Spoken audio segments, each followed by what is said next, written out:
Les indicateurs. Bonjour, Antoine Berry d'Antoine Berry Consulting. J'accompagne les dirigeants d'entreprises de TPE et PME à surmonter les obstacles et à augmenter leurs résultats. Antoine Berry Consulting accompagne les dirigeants de TPE et PME normandes dans les décisions stratégiques de leurs entreprises pour trouver avec eux des solutions à leurs problèmes et faire progresser leurs résultats. Nous l'avons vu dans une précédente vidéo, l'entrepreneur doit définir un plan d'action afin d'atteindre ses objectifs.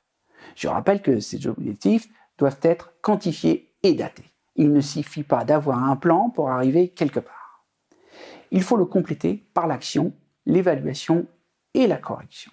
L'action, car sans action, cela reste un vœu, un souhait, un rêve. L'évaluation, car sans évaluation, on ne peut pas évaluer la pertinence de nos décisions et de nos actions.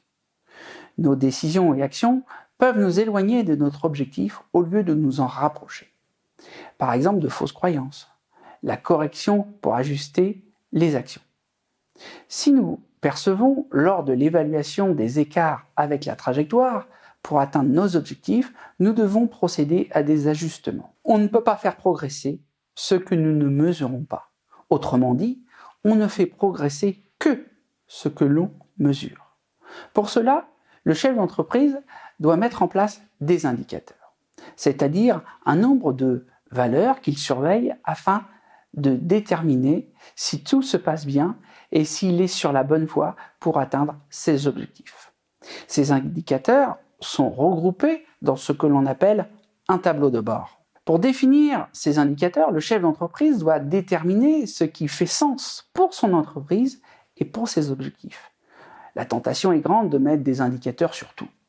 Et ainsi, on se retrouve aux commandes d'une navette spatiale avec une personne dédiée à fabriquer ces indicateurs. Noyés sous ces indicateurs, vos décisions s'en trouveront confuses, car vous ne verrez plus l'interaction possible entre ceux-ci. Les règles étant plutôt de faire simple, car ces indicateurs devront être calculés et analysés régulièrement. À vous d'en déterminer la fréquence et la pertinence. Trop souvent, vous en oublierez la vue à long terme et la tendance. Pas suffisamment, vous aurez peu de réactivité et les anomalies seront lissées, ce qui ne vous permet pas de détecter et de progresser. Les indicateurs doivent être soigneusement choisis. Pour cela, il faut se poser les bonnes questions. Ceci afin de privilégier plutôt l'amélioration que l'augmentation. En effet, l'augmentation n'est pas toujours synonyme d'amélioration. On peut augmenter le nombre de clients, mais sommes-nous certains de ne pas dégrader le service client et notre réputation?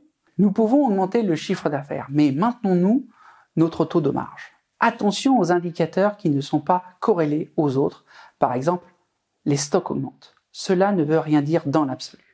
Le ratio niveau de stock sur carnet de commande semble plus pertinent. Ainsi, vous ne vous retrouverez pas à commenter des indicateurs qui ne veulent rien dire, et de surcroît, qui risquent de vous induire en erreur. Dans le même ordre, attention également au sophisme. Le sophisme, ce sont deux raisonnements logiques qui aboutissent à une affirmation fausse. Prenons un exemple. Dans le cas où je donne des délais aux clients qui tiennent compte des délais fournisseurs, basés sur un stock moyen et une consommation moyenne. Je fais par ailleurs le constat que les clients se plaignent de ne pas être livrés en temps. L'action, je mets un indicateur sur la livraison à temps au client. Le sophisme, c'est je ne peux fabriquer dans le temps que si les fournisseurs livrent en temps.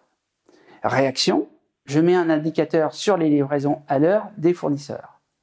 Nous nous retrouvons ainsi à suivre un indicateur qui n'apporte pas la réponse à la problématique et ne résout en rien le problème, puisque le délai est donné au client sur un calcul théorique de stock et de consommation moyenne. Toute commande supérieure à la moyenne viendra perturber le délai pour le client ou les clients suivants. Tout écart dans les stocks également. Et ceci, même si les fournisseurs livrent à l'heure. Un mauvais indicateur vous fera perdre du temps et détournera votre attention des vrais enjeux et potentiels dangers. Comprenez bien l'interaction entre les éléments. Si nous regardons les commandes clients, les commandes d'achat, les stocks et la production, nous comprenons bien que tout est lié. Avant de produire, il faut avoir commandé et être livré. Donc mettre la marchandise en stock pour pouvoir produire et livrer les clients.